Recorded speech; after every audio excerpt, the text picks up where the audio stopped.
3 games down for Ohio State, 3 wins in the bank for the Buckeyes, and 3 things on a Thursday. Welcome to The Beat. It is the Austin Birm Show. He is Birm. I am Austin. And the non-conference, the pre-con non-con Birm is over. We've established that, dating back to the win over Ohio on Saturday night. But you know what we have to do when you get through a stretch of the schedule that is so neatly separated from the rest? No, I don't know. You have to give out awards. Oh, awards. Okay. Yeah. Okay. So this is like the pre-con, non-con award season. That's right. And neat. There will be 3 topics. They're of my choosing. They're pretty obvious. They're pretty standard. I bet you'll be able to pick it up as we go.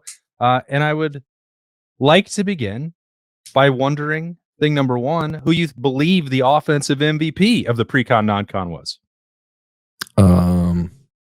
I mean, there's obvious choices, of course. You have to make one. Well, I think it's Carnell Tate to this point. Although, I mean, again, there's obviously the easy discussion with Julian Sand and Jeremiah Smith putting up big numbers, but touchdown every week for Carnell. He's showing that he's not just the possession guy that maybe people would like to box him into being. He's getting downfield, making big plays. He's averaging 17 yards a catch, 10 catches over 3 games, 170 yards. I like a lot about what he's doing. But I don't know. It's so hard to pick a receiver because you could always replace him with someone else on this team, you feel like. So maybe it has to be Julian Sand because I don't think that his statistical output could have been replicated by anybody else over the first 3 weeks. But then you ask yourself, do stats matter the most? Is that what really counts? Is it impact? Is it leadership? Because I don't think I've seen a single thing in 3 games that would indicate that the left side of the offensive line led by Austin Sareveld has done anything but perfect. So who's your pick? And then I'll decide. I did not think that asking you for an offensive MVP would put you into a blender just to start the show. It's because I don't know. Look, number one, the second game of the season doesn't really count for anything. But you also can't ignore the fact that Julian Sand was 18 and 19 in that game and the big numbers he put up in a half. Okay, it's got to be Julian Sand. Okay, because he's been so much better than I expected him to be through 3 games, but also because the long-term success and health of the program relies so heavily on what he does this season, proving Ryan Day right again at quarterback, et cetera, blah, blah, blah. It's Julian Sand, right? It's got to be Julian Sand. Yes, it does have to be Julian Sand. I was hoping you would get there. Now, You're right. You can entertain other options. And if we had said, what's the most important play of the pre-con, non-con, Carnell Tate's touchdown catch when that ball was, floating up there, maybe slightly underthrown, although Ryan Day has said that's the way they like it, put air under it and let the receiver make a play and go back and adjust to the football. Julian Sand did that. The touchdown against Texas is the most important play of the first 3 games for Ohio State. So Carnell Tate, with the consistency that he's produced, first downs and touchdowns, and every catch being sensational, I think it's a legitimate discussion point. Jeremiah Smith is Jeremiah Smith. That's unchanged. So he is also incredibly valuable for where this Buckeyes offense is going to go. But the answer does have to be Julian Sand because, and I think it was fascinating to listen to Ryan Day talk about training camp in week 1 and making assumptions about what the quarterback or what any position is going to do, and then validating that out. And Brian Hartline saying, I don't want to make assumptions.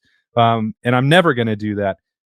I know that they weren't answering the exact same question, but both of them, if you're giving them truth serum, and with Ryan Day, I don't think that's even necessary because he made that pretty clear coming out of the Texas game, would acknowledge that, yes, Julian Sand had the biggest upside, most talented arm, the chance to elevate the passing attack over the course of the season. The choice for them in the middle of August, I don't know that it became all that complicated, despite Lincoln Kienholz making that a more competitive competition.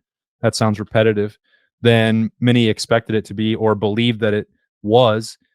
But even still, that Julian Sand's performance through 3 games has I think, vastly exceeded what they thought they could do with him. And that changes everything, as you said, for what this team can become down the road.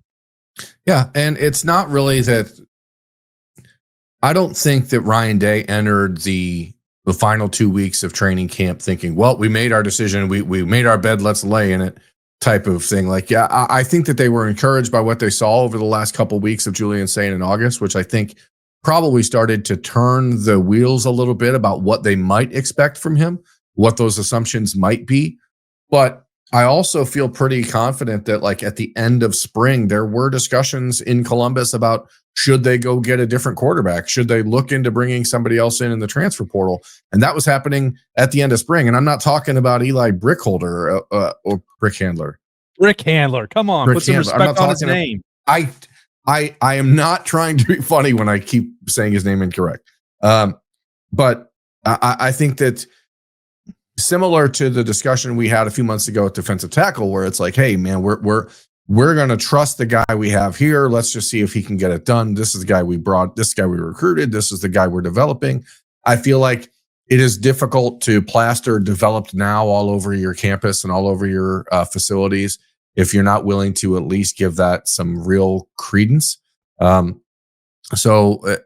Day's been validated, and the offense is, I think, starting to figure out its identity, and it's going to take off a little bit over these next couple of weeks, I feel like. So the confidence is there for Julian Sayin. He has gained the trust of his teammates. He's gained the trust of his coaches. And now you start to see him creeping up the Heisman odds and all that stuff. So big stretch coming up, because we'll see how different life is when you're on the road and in a noisy place like Washington's going to be. But if Julian Sayin comes out of that game looking the way that he's looked after the first three, then I think you really start to have the discussion about not just him as a potential Heisman front runner, but just about Ohio State and the idea that this team is not just a conversational point when it comes to talking about repeating, but actually then like a very, very real threat to do it.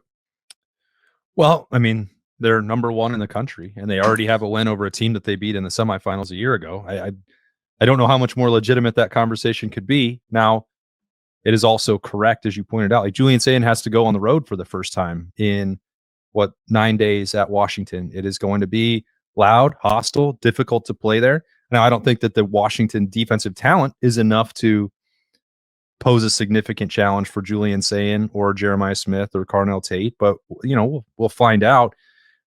When you say, though, this offensive identity, it felt like when we left the Woody on Tuesday, you were coming around on this idea that there just wouldn't be a permanent identity for this offense. Yeah, I mean, I think that there's more of a conversation about that than I initially believed there would be. But ultimately, as we've said in the last couple of weeks, this offense is going to go where Julian Sayin and Jeremiah Smith and Carnell Tate take them, I think, because that is still where the top tier talent is. That's still where you have the biggest advantage over your opponents every single week. And that's still where Ryan Day and Brian Hartline are born. That's who they are. They want to push the ball down the field. You saw Ryan Day's face light up when talking about taking shots, and he wasn't talking about Goldschlager on Tuesday. Like, he's talking about, hey, he wants to be aggressive. He wants to be a home run hitter type of offense. And that's what Ohio State has at wide receiver more than anybody in the country. So ultimately, I think when the rubber meets the road,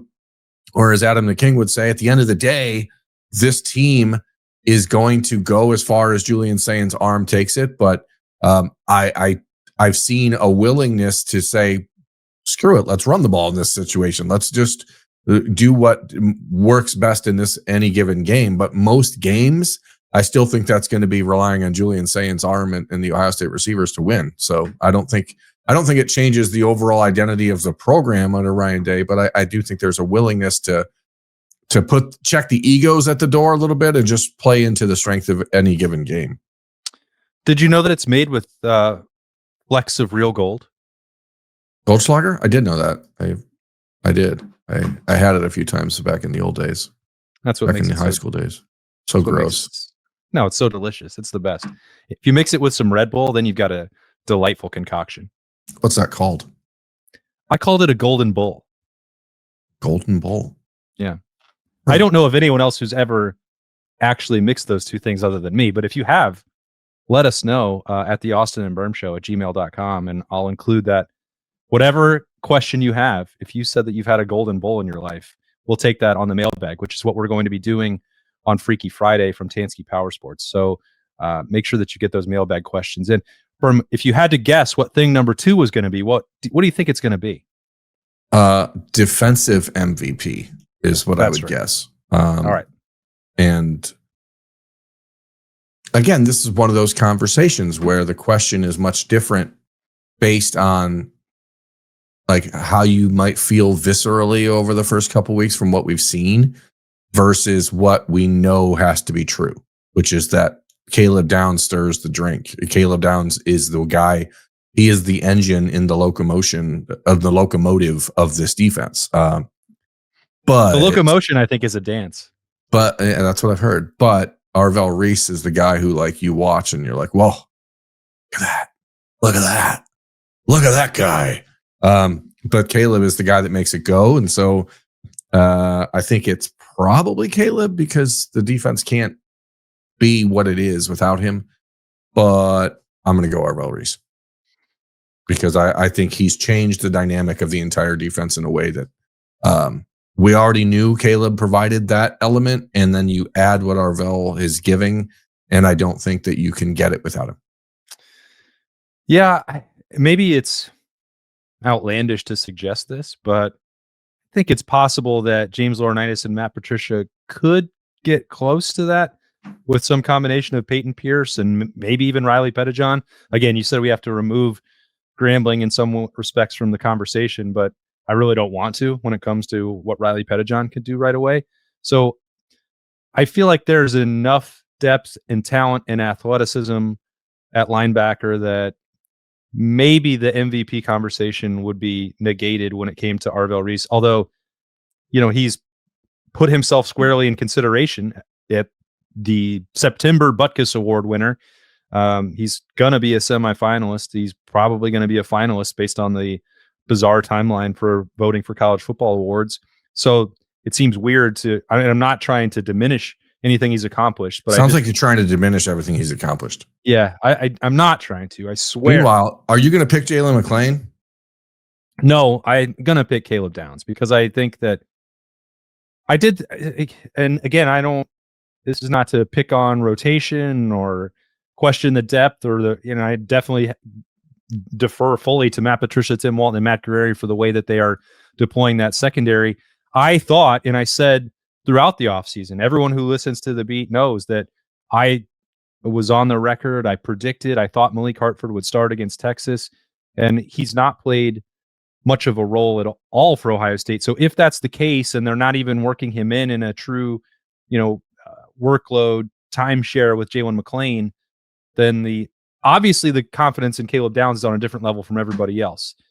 But if there's not a third or fourth safety that Ohio State could put into the game that they feel like could come reasonably close to matching what Caleb Downs could do, and maybe that's not even a realistic proposition for anyone to do, I think he is so, not just because of the variety of roles that he plays, the trust that Matt Patricia has in him, seeing him start on the, make a play at the defensive line, drop into coverage and get an interception, all the things we saw him do a year ago, not just all that, but I think if you're comparing that to what else is on this roster, the depth at safety doesn't appear coming out of the pre-con, non-con to be what I thought it was, which makes Caleb even more valuable.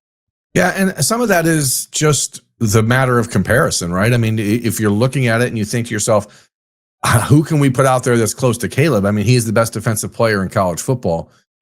So to wonder, hey, do we have a fourth guy who can contribute on anywhere near that level? I think is wishful thinking. That's why I think someone like Jalen McClain is interesting in this conversation, because we know what Caleb Downs is. And so when you have that known commodity, it's easy to it's like in recruiting, when an Ohio kid commits, you automatically kind of overlook him because you're like, well, that's what we expected. But this is what you expect out of Caleb Downs, but it doesn't change the fact of how valuable it is. It doesn't change how important it is. It doesn't change how much it provides Ohio State with flexibility and versatility to do whatever else they want on defense. And it doesn't change the fact that you cannot replace him a year from now. So I can understand the argument of why he's like the default position, and sometimes the default position is just correct because he's the best defensive player in the country and maybe the best pure football player in college football. And I don't know that it's really an arguable point, to be honest. I mean, Jeremiah Smith is obviously a freak and the best receiver in the game and most dynamic offensive weapon, but like, I don't think anybody is going to compare the two and say, well, if you just had to go like, who's the best football player? It's probably going to be Caleb Downs by a pretty wide margin. Yeah, I can sense it now. It's like Austin and Birm are doing a Three Thoughts Thursday, and they're talking about Jeremiah Smith and Caleb Downs and Julian Sand. They're really covering a lot of new ground. Yeah, that's what I'm saying. Like, I'm trying not to just take the low-hanging fruit, but you can't ignore the fruit when it's as tasty as Caleb Downs is to this defense. You know, like he makes this. He is everything the defense is able to do. It's because of Caleb Downs, and so like you can't ignore that. But at the same time, I don't want to just take the easy shot because that people expect more, right? Do they expect more? I like shots. Shots. Ryan Day loves shots. No one loves shots more than Ryan Day. That is one of my favorite all-time Ryan Day press conference quotes. Completely out of context, but still delightful. Yeah, that one definitely needs to be clipped and turned into a meme. Yeah, get on that. All right. So this one is not low-hanging fruit, and you should be able to take a wider variety of options into consideration, Birm, and that is who you believe to be the most improved player at Ohio State through 3 games. It's an interesting question. From when? I thought you might say that. I mean, that's up to you.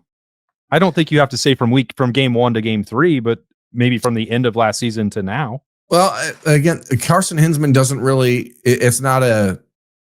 I don't know that the improvement is from the end of last season to now, but from the beginning of last season and his value, his impact, what he's doing at center. He's definitely got to be in that conversation. But boy, that is a tough. Okay. You're in a blender today, man. What's going on? Most improved. Well, because there's so many guys that there's guys that maybe people didn't expect to be as valuable, like Caden Curry, for example. I think the national narrative or even the Ohio State fan narrative around Caden Curry is that he's just a role player and he's a niche guy. Like Caden Curry's of almost irreplaceable on this defense right now. Davis and Igbinosun from last year to this year, aside from the penalty that he had against Ohio, which was not a matter of technique, but just him being super lazy on that one play. Like, he hasn't been called for a penalty in 3 games other than that holding penalty, which was just him getting, as I said, just being lazy. Caden McDonald, like, did anybody expect him to be as good as he is outside of like immediate people in the Woody Hayes Athletic Center or people who talk to people in the WAC every day? Like, probably not. I'm saying this question can be asked and answered in a number of ways. You know who I think has been the most improved player? That was the question. It's a conversation about Jelani Thurman and Bennett Christian, and what they have. They're adding something different because they've changed the tight end conversation. Because we thought about Max Clare, Will Kazmarek all offseason. Oh, these are the 2. And then you're like, well, but how much are these other guys going to play? And here they are both playing a ton. This question is hard because, again, what's the context of improved? That's what really matters here. Because I think the answer is Lorenzo Styles. Okay. And now you're getting somewhere. People might mock me for that because of the one play he gave up last weekend. But I thought in the Texas game, it was like the biggest surprise about the defense was that it was Lorenzo Styles who was the chess piece that allowed Caleb Downs to do other things. So that was unexpected to me. This is year 3 in the program for Lorenzo. It's year 3 as a defensive back. I think that he's been better than I would have anticipated, because I don't consider the completion he gave up against Ohio to be a problem at all. And I understand what he was doing on the series of missed tackles on that same play. So I'm not going to hold too much of that against him, because I realized he was just trying to make a play in a game against the inferior team that he thought, hey, I can take a shot here, I could take a chance, and it didn't hit. But Lorenzo Styles is like a legitimately important piece of this defense. And you heard Matt Patricia, when people tried on Tuesday to talk about other players, him coming back around to Lorenzo Styles and saying, well, hey, don't forget that. Yeah, you're absolutely right, partner. And what's part of I didn't say anything for like 6 minutes there before I got to the part. That was a lot of filibustering. I was really trying to really process this question, because context matters. I wanted you to work through it in real time and give people a glimpse into your thought process. And I thought that was important to just let that happen. And, I think getting to Lorenzo is absolutely a fine place to land. And yes, he missed a play, and one that was costly, at least in real time, against Ohio, not in the grand picture, not in the outcome. And then he dealt with the injury, and we moved on to, well, this is what the backup nickel situation looks like. Is that what they're going to lean on moving forward? Should they do that? I mean, Lorenzo Styles did not come off the field against Texas. That was not on accident, and there was not anything wrong with the way he was playing whatsoever in that game. So I know that he became something of a,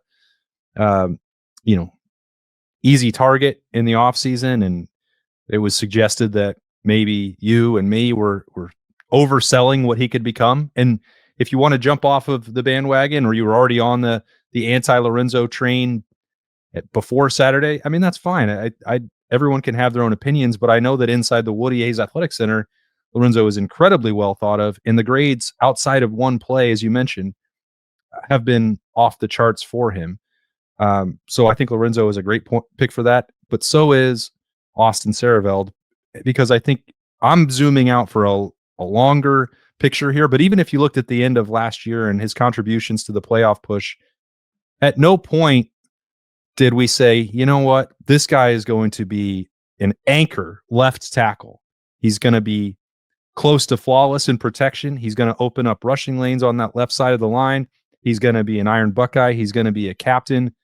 I mean, and he's going to do it all at the most important position on the offensive line, in front of not a true freshman, a first-time starting quarterback in Julian Sayin. Where would this team be without Austin Sehraveld? I'm not sure that that's a conversation that Ohio State really wants to entertain. And as Ryan Day did on Tuesday, you knock on the wood, knock on the desk, knock on the podium. Austin Sehraveld has also become, I think, indispensable for this team. And kudos to Phillip Daniels for a narrower window. What we saw from him in spring camp didn't suggest that he would be as solid as he's been at right tackle. You could go either way with either tackle for Ohio State. Both of those guys have been invaluable, but Austin Sehraveld, I think, is one of the most important parts of this entire team. Yeah, it's hard to argue. I mean, I go to Lorenzo Styles because I think, for me, from the defensive standpoint, from the, like, what did we expect heading into the Texas game? And the fact that he was not only, as you said, not taken off the field in that game, but so integral in allowing the defense to move other pieces around. That was just like on the list of things we expected to happen after like spring ball. That's probably like right at the top of like the holy moly, that's a surprise list. Right. Austin Sehraveld, once we saw what he was in spring and the Iron Buckeye stuff and all that, and then once Ryan Day, like the second day of practice and training camps as well, he's been working at left tackle almost exclusively. Then it's like, I mean, then I think the idea at that point was like the rocket ship is taking off for us in Sehraveld, and we all may as well hang on. Now, that's not to say he has not been better than expected in that spot, considering he's never played it before, because I think that's a real conversation. But I'm gonna stick with my guns. Took me a long time to get there to Lorenzo, but I can't be moved off of it now. It's Lorenzo Styles, the most improved player, and it's not even a conversation at that point. Austin Sehraveld has been great. He's been great. As I said when I was talking about offensive MVP, I think his name could be in there because I think he might be, the team's MVP based on what he means to everyone. But I'm just trying to see if we can go an entire episode without like glazing Jeremiah Smith, So I think that's an important thing we're doing here. We're growing, we're learning. There are other guys who are making an impact on this team, and it's not always the guys we expect. Well, then we did it. It was not a JJ Glaze show on a Three Things Thursday on the Beat. A lot of other. I have a thing. Let's talk about punt returns. No, just kidding. I just felt like maybe we should, give people a sense of doom and gloom for the off week, just something to work on. If they want to ask us about it for the Freaky Friday mailbag, feel free. That is the Austin and Birm Show at gmail.com. Get those questions in, because full disclosure, that will be recorded on Thursday for Friday. So the earlier the better to get those in. That is the Austin and Birm Show at gmail.com. You can share your picks for MVP, offensive, defensive, most improved player. We'd be happy to hear from you, and we can get those questions and comments up as well as we dive into that one. And we'll wrap up Improvement Week with that Freaky Friday. This, though, as always, a Three Things Thursday. Birm wanted to make it a fourth thing, but we're not doing that. No, not on special teams. We have to we have to stick to our guns here, and this is Three Things Thursday, not Four Thoughts Thursday. I get it. I'm sorry. I messed up. I just really wanted to talk about punt returns. Yeah, I know. You're obsessed with it, and it's gross, okay? Yeah. Get over it. Thanks for joining us. I want to make clear one thing, if I can. Okay. If you want your question to be on the Friday edition of the Beat, the mailbag, you need to get that in by about like noonish on Thursday, because we're going to be recording Friday morning show, 1:30 in the afternoon or so, right? That is correct. We'll be hanging out there at Tansky Power Sports. Big event coming this weekend. We'll tell you more about that on Freaky Friday on the Beat. Thanks for joining us for this Thursday edition of the Austin and Birm Show. He is Birm. I am Austin. We will talk to you tomorrow.